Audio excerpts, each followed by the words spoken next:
Hello everyone, myself is Divya Mahajan and today we will discuss the line integral in the vector integral. सबसे पहले हम देखेंगे line integral क्या है vector integral के अंदर। तो यहाँ पर हमारे पास जो है कि लाइन इंटीग्रल में है कि दैट इज़ कोई भी लाइन है, कोई कर्व है, तो उसका हम ब्रेक डाउन करेंगे लाइन के अकॉर्डिंग। तो यहाँ पर कर्व मैंने सी लिया है, तो सी कर्व के अंदर हमने ए टू बी हमने इंटीग्रेशन करनी है टू लाइन, इसका ब्रेक डाउन करेंगे A line in the line integral. ठीक है, तो लाइन इंटीग्रल के डिफरेंट डिफरेंट जो है इसका कर्व का ब्रेक डाउन करके इन द लाइन इंटीग्रल के अंदर हम इसकी इंटीग्रेशन कर सकते हैं। तो line integral of the vector function F continuous along the curve C from point A to B के बीच में जितनी लाइंस बन रही है, पहली लाइन हमारे पास यहाँ से लेके यहाँ तक बनेगी, फिर अगला कर्व जो आएगा फिर उसकी लाइन यहाँ तक बनेगी, नेक्स्ट जो लाइन यहाँ तक बनेगी। तो यहाँ से जितनी लाइंस जो है स्ट्रेट लाइन के अंदर जो जितनी भी लाइंस बन रही है उनका इंटीग्रल करके उनको सम अप करेंगे तो हमारे पास कर्व सी की जो है वो इंटीग्रेशन जो है वो आ जाएगी।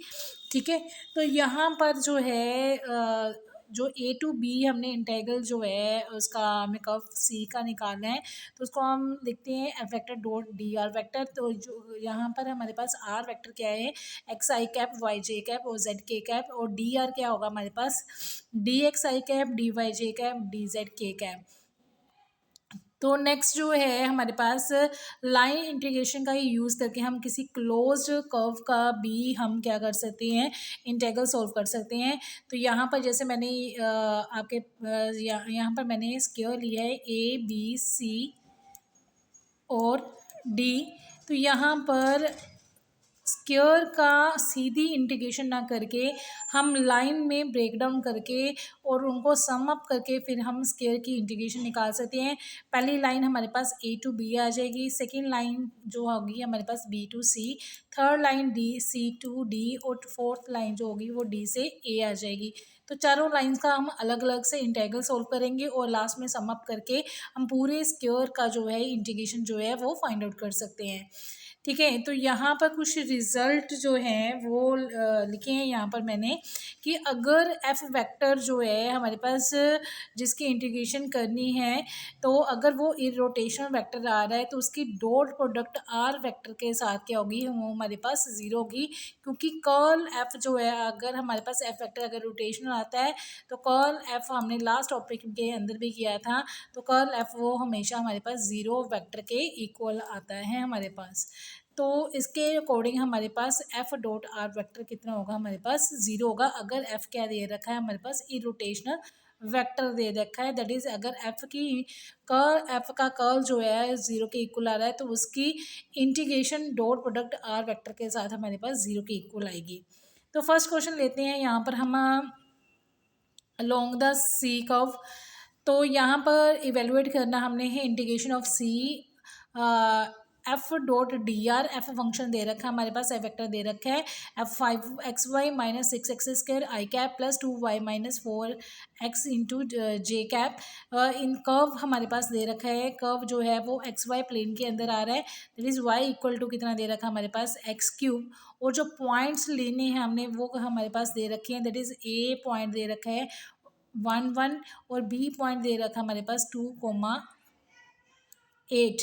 तो सबसे पहले हमें जो है इंटीग्रेशन करनी है, तो डायरेक्ट इंटीग्रेशन कैसे कर सकते हैं हम, दैट इज़ एफ वेक्टर की क्या था हमारे पास एफ वेक्टर का डॉट डी आर वेक्टर के साथ हमने क्या निकालनी है, इंटीग्रेशन सॉल्व करनी है।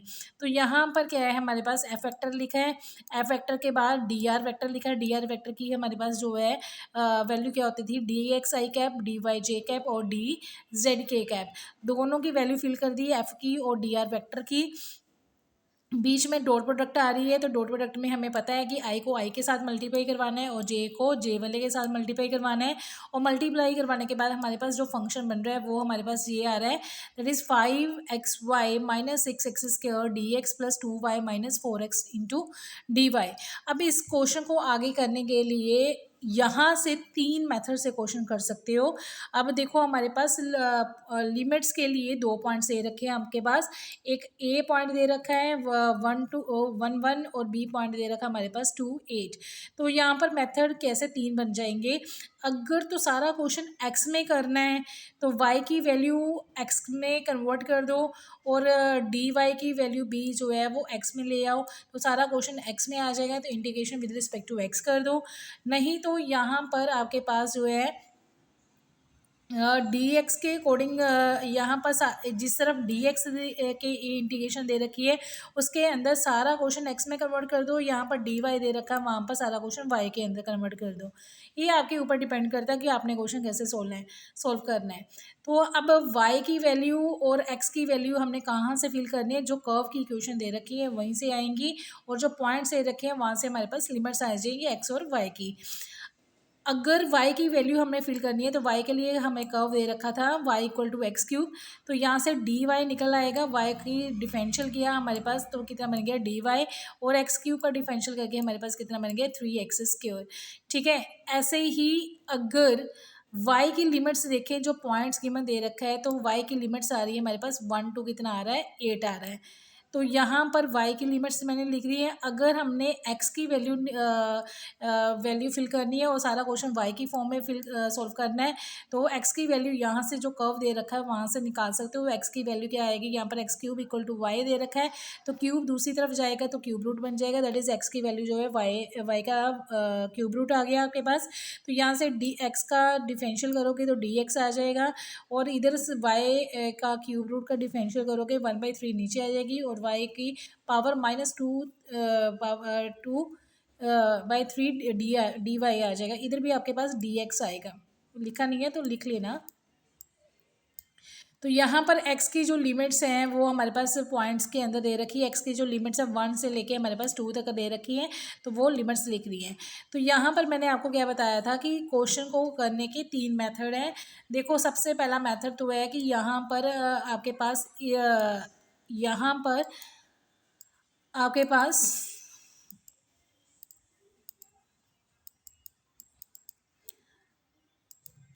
यहाँ पर जो है पहला जो इंटीग्रेशन करनी है with respect to D X आ रहा है, दैट इज इसके अंदर यहाँ पर भी y आ रहा है, वहाँ पर y की value in the form of x fill कर दो।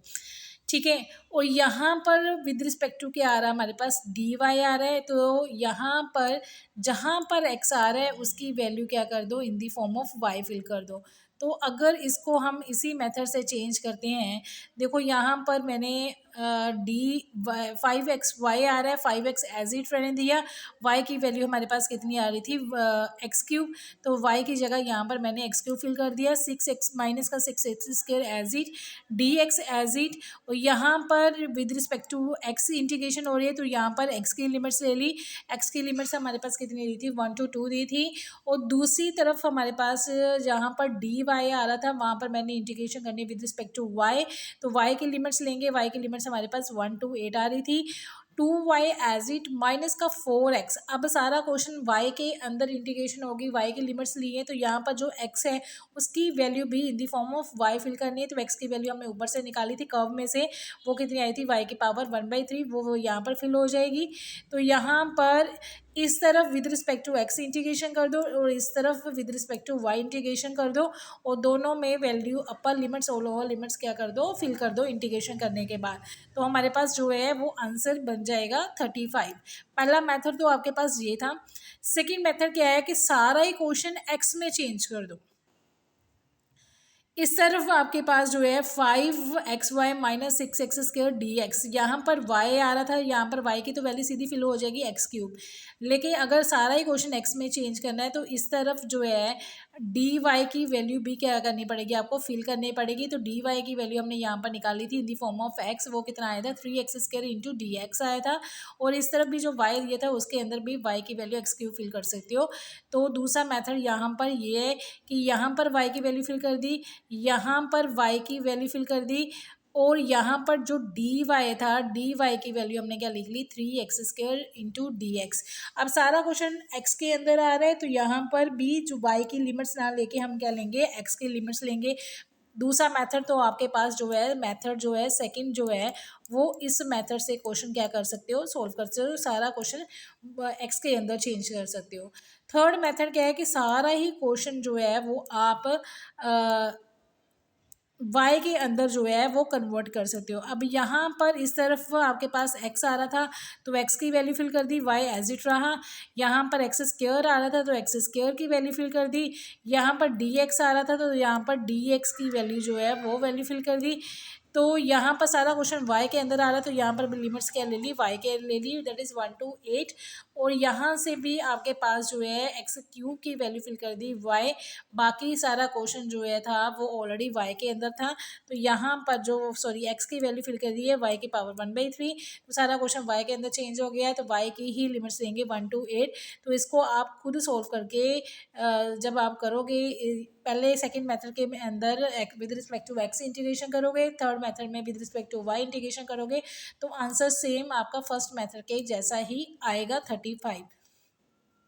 ठीक है, तो सबसे बेस्ट मेथड क्या है कि फर्स्ट वाला मेथड ही सबसे बेस्ट है। यहाँ पर dx आ रहा है, फर्स्ट मेथड में क्या था हमारे पास, जो फर्स्ट मेथड था वही सबसे बेस्ट है। यहाँ पर dx आ रहा है, वहाँ पर y को चेंज कर दो।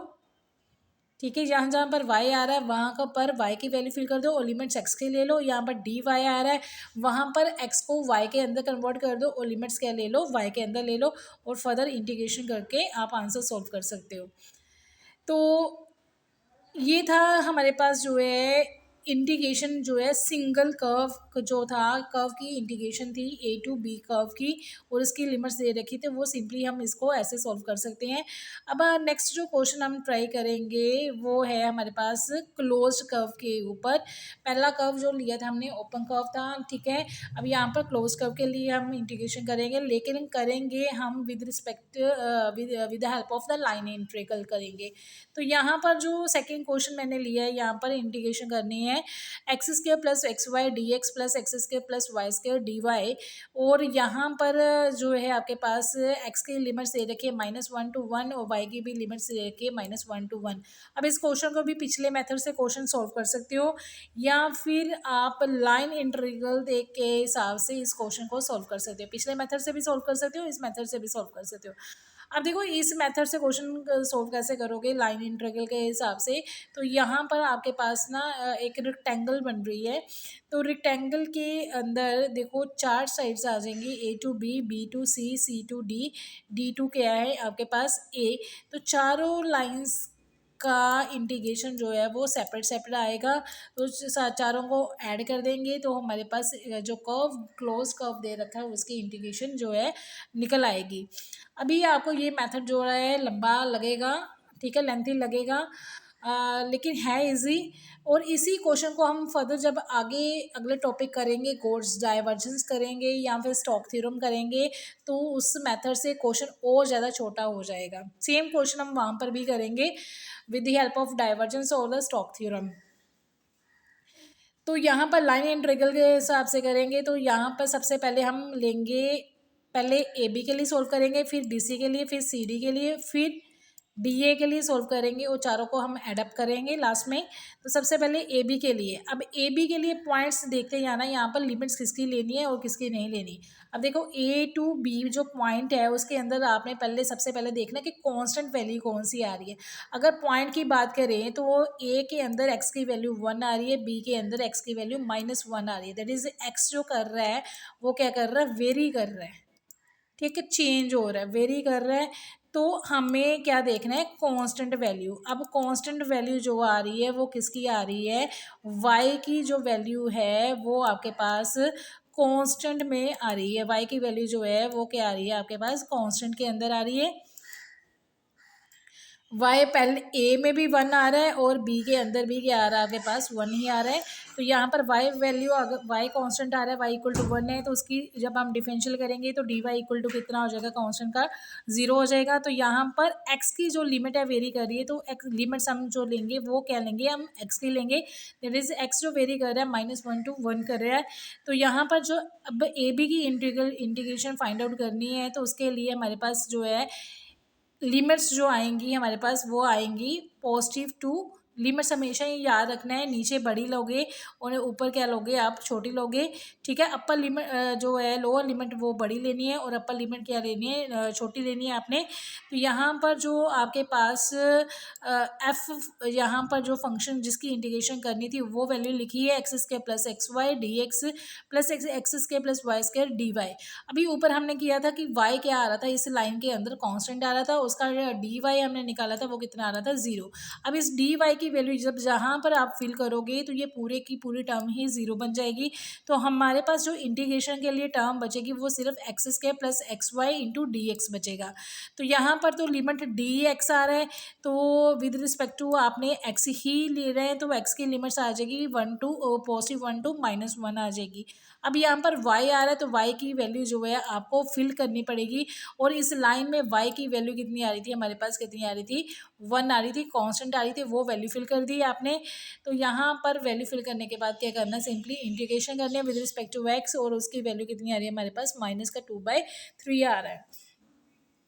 तो नेक्स्ट ऐसे ही हमने सेम सेकंड लाइन के लिए करना है। सेकंड कर्व हमारे पास जो लाइन इंटीग्रल था वो हमारे पास BC थी, तो BC में B पॉइंट भी लिख लिया हमने साइड पे, C पॉइंट भी लिख लिया। अब देखना है क्या है कि इसमें वेरी कौन कौन सा पॉइंट कर रहा है और कांस्टेंट पॉइंट कौन सा आ रहा है। अगर वेरी की बात करें तो यहाँ पर Y जो है वो वेरी कर रहा है, ठीक है, Y वेरी कर रहा है, और x की वैल्यू जो आ रही है वो क्या आ रही है, कांस्टेंट आ रही है, क्योंकि B में भी x क्या दे रखा है आपके पास, -1 दे रखा है, और C पॉइंट में भी x जो है वो -1 दे रखा है। तो यहाँ पर y वेरी कर रहा है तो लिमिट्स हम y की लेंगे, और x का जो कांस्टेंट वैल्यू है उसकी वैल्यू सब्स्टिट्यूट करेंगे। x की वैल्यू कितनी आ रही है, -1, और उसका डिफरेंशियल जब आप करोगे तो वो dx आएगा, और -1 कांस्टेंट आ रहा है, जब उसका डिफरेंशियल करोगे तो आपके पास कितना आएगा, 0। अब फिर से जब अंडर द लाइन BC आप करोगे, BC के अकॉर्डिंग आप इंटीग्रेशन करोगे तो आपने फिर से पूरा फंक्शन फिर से लिखा। तो यहाँ पर dx की वैल्यू कितनी आ रही है आपके पास, 0 आ रही है, तो dx पूरा के पूरा 0 आ रहा है, तो उसकी वैल्यू 0 फिल कर दी आपने। तो x square plus y square d y as it रहा। लिमिट यहाँ पर किसकी लेनी थी हमने, जो वेरी कर रहा था, वेरी कौन कर रहा है हमारे पास, y वेरी कर रहा है, तो y के अकॉर्डिंग आपके पास +1 टू -1।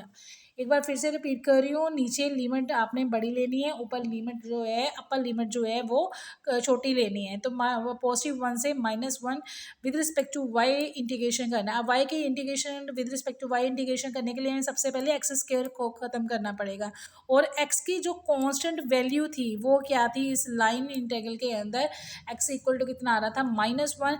तो x की वैल्यू -1 यहाँ पर क्या कर देनी है आपने, फिल करनी है इंटीग्रेशन करने से पहले।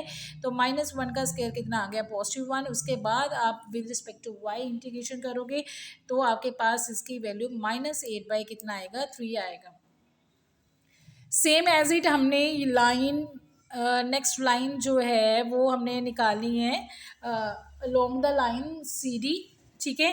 तो उसके अंदर C पॉइंट लिखा हमने, D पॉइंट लिखा, फिर से हम चेक करेंगे कि कौन सा पॉइंट वेरी कर रहा है। तो CD के अंदर आप अगर ध्यान दोगे x जो है वो -1 टू 1 जो क्या कर रहा है आपके पास, वेरी कर रहे हैं। तो यहाँ पर जो है आपके पास D पॉइंट जो है वो आपके पास D पॉइंट C और D में जो है Y जो है वो कांस्टेंट आ रहा है, Y कांस्टेंट आ रहा है, और X क्या कर रहा है, वेरी कर रहा है। तो यहाँ पर Y की वैल्यू कितनी आ रही है, -1, dy की वैल्यू कितनी चलेगी हमारे पास, 0। तो यहाँ पर फिर से वही कर्व की इक्वेशन लिखेंगे, उसके अंदर हम इंटीग्रेशन करेंगे। यहाँ पर dy 0 आ रहा है तो इसकी वैल्यू फिल करोगे, पूरी की पूरी टर्म 0 आ गई।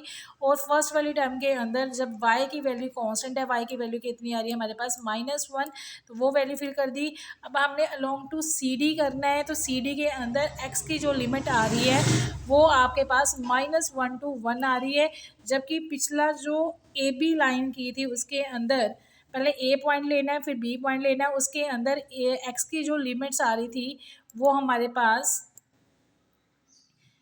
एक्स की जो लिमिट्स आ रही हैं, ए के अंदर जो पॉइंट आ रहा है वो 1 आ रहा था, बी के अंदर -1 आ रहा, इसलिए यहाँ पर 1 to -1 लिया था। लेकिन यहाँ पर सी डी की बात करें तो वो सबसे पहले सी पॉइंट के अंदर एक्स जो है वो -1 आ रहा है, डी पॉइंट में एक्स की वैल्यू 1 आ रही है। तो सी टू डी जाना आपने, तो -1 to क्या आएगी आपके पास जो लिमिट्स होगी एक्स की, -1 to +1 आ जाएंगी। अब विद रिस्पेक्ट टू क्या करना आपने, फिर से यहाँ पर एक्स के साथ इंटीग्रेशन करनी है और लिमिट्स फिल करनी है, और इसकी वैल्यू कितनी आ रही है हमारे पास 2/3 आ रही है। नेक्स्ट लाइन इंटेग्रल निकालेंगे हम, लास्ट जो लाइन इंटेग्रल निकालेंगे डी ए निकालेंगे, सीरीज वाइज चलना है, क्लॉकवाइज चलना है, A to B to C to D, whether D to A.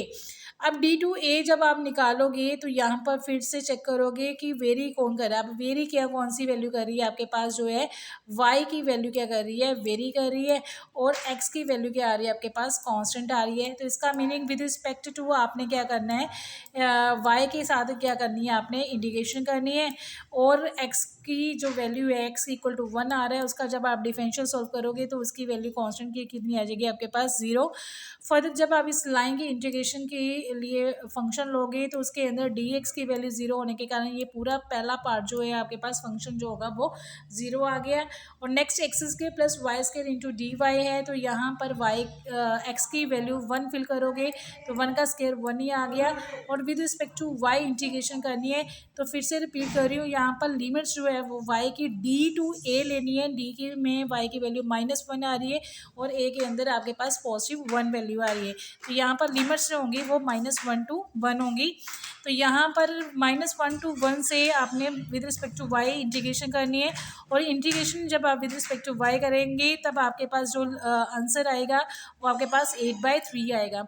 अब क्या कर रहे हैं कि चारों लाइंस का जो इंटीग्रल है, आपने लाइन इंटीग्रल निकाला ए बी का, बी सी का, सी डी का और डी ए का, तो चारों को क्या कर देना आपने, सम अप कर देना है, और सम अप करोगे जब तो आपके पास आंसर कितना बनेगा, 0 बनेगा।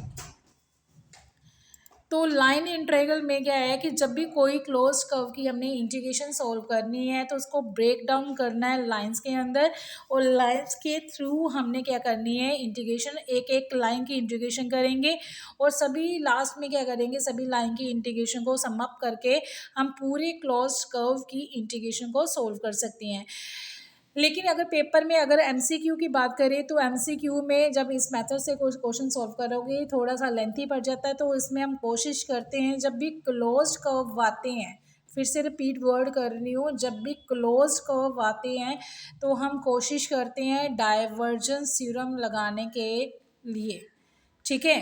तो उनसे क्वेश्चन क्या हो जाता है, थोड़ा सा छोटा हो जाता है और ईजी हो जाता है सॉल्व करने के लिए, उसकी लेंथ कम हो जाती है।